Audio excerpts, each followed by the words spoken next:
भारताच्या संविधान स्वीकारलेला 75 वर्ष पूर्ण झाल्याच्या ऐतिहासिक औचित्याने AGNI तर्फे माझं संविधान माझा स्वाभिमान या शीर्षकाखाली अंतर्गत स्पर्धेचे उद्घाटन व अभियानाची सुरुवात आज राज्यभर करण्यात आली. या अभियानाचा उद्देश तरुणाईसह सर्वसामान्य नागरिकांमध्ये संविधानातील मूल्याची जाणीव, अभिमान आणि सक्रिय नागरिकत्वाची भावना निर्माण करणे हा आहे. ठाण्याच्या टाऊन हॉल येथील डॉक्टर बाबासाहेब आंबेडकर पुतळ्याजवळ कोर्टनाका ठाणे येथे या उपक्रमाचं उद्घाटन समारंभ उत्साहात पार पडला. कार्यक्रमाचे प्रास्ताविक AGNI चे संचालक श्री निखिल पोहेकर यांनी केले. त्यांनी या अभियानामधील उद्दिष्टे स्पष्ट करत संविधानाचा सर्वांगीण अभ्यास का गरजेचा आहे हे अधोरेखित केले. स्पर्धेविषयी माहिती देताना सांगितले की edgelineIndia.in या संकेतस्थळाला भेट देऊन त्या ठिकाणी संविधान विषयक महाराष्ट्राचे मुख्यमंत्री श्री देवेंद्र फडणवीस यांनी सुंदर सोप्या भाषेत विश्लेषण केले आहे ते ऐकायचे आहे व त्यावर आधारित प्रश्नमंजुषा सोडवायची आहे. स्पर्धेतील विजेत्यांना रोख बक्षिसे, स्मृतिचिन्हे मिळणार आहेत. या उपक्रमाचे उद्घाटन विविध मान्यवरांच्या हस्ते करण्यात आले. यावेळी दैनिक महाराष्ट्र सम्राटचे संपादक श्री गणेश भोईटे, कार्यकारी संपादक श्री कृणाल कांबळे तसेच इतर प्रसारमाध्यमांचे प्रतिनिधी, शिक्षक, विद्यार्थी व ठाणेकर नागरिक मोठ्या संख्येने उपस्थित होते. कार्यक्रमाचे विशेष आकर्षण ठरल्या सुप्रसिद्ध अभिनेत्री सौ मधुरा वेलणकर साटम. त्यांनी संविधान आज वाचणे का गरजेचे आहे यावर मार्मिक भाष्य करत सांगितले की नागरिक म्हणून आपल्याला संपन्न आणि सजग बनवण्यासाठी संविधानाचे नीट वाचन आणि समज आवश्यक आहे असेही त्या म्हणाल्या.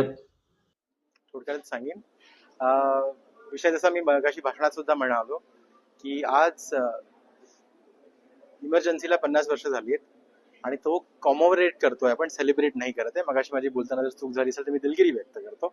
आणि तो कॉमोमरेट करताना दिवस आपण का तो करतोय, तर आपण संविधानाच्या प्रोटेक्शनसाठी राहतोय आणि जगतोय, त्याचं सेलिब्रेशन करण्यासाठी आपण राबवलेला हा उपक्रम आहे की नव्या पिढीला त्या कॉन्स्टिट्यूशनची जाणीव व्हावी. आणि म्हणून हे राबवलेली कॉन्टेस्ट आहे. फडणवीस साहेबांच्या भाषणातून जे आम्हाला उमललंय ते सर्व नवीन पिढीला महाराष्ट्राच्या उमलवा म्हणून हा केलेला उपक्रम आहे. पण विचारणार आहे काय का काय प्रॉब्लेम करायचा मॅडम.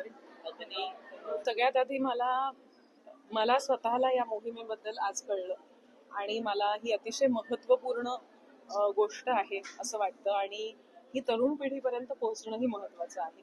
त्यामुळे हा जो एक उपक्रम या निमित्ताने केलाय 25 जून आपण ही तारीख संविधान हत्या दिवस म्हणून आठवतो, तर मला असं वाटतं की या दिवशी मुलांना किंवा तरुणांना आपल्याला काय देता येईल, तर काय इतिहासात झालंय याच्यावर आपण त्रास करून घेणं किंवा त्याच्यावर चर्चा करण्यापेक्षा नवीन काय करता येईल हा विचार कुठेतरी अगदी मांडता आहे. आणि म्हणून या संविधानाची ओळख करून देतात आणि एक स्पर्धा त्या निमित्ताने आयोजित केली, कारण तरुण पिढीला जरा त्यांच्या वयाचं होऊन सुद्धा आपण काहीतरी दिलं पाहिजे आणि म्हणून या स्पर्धेचं आयोजन केलेलं आहे. आणि मला खात्री आहे की इथे उपस्थित सगळेजण या स्पर्धेत भाग घेतील.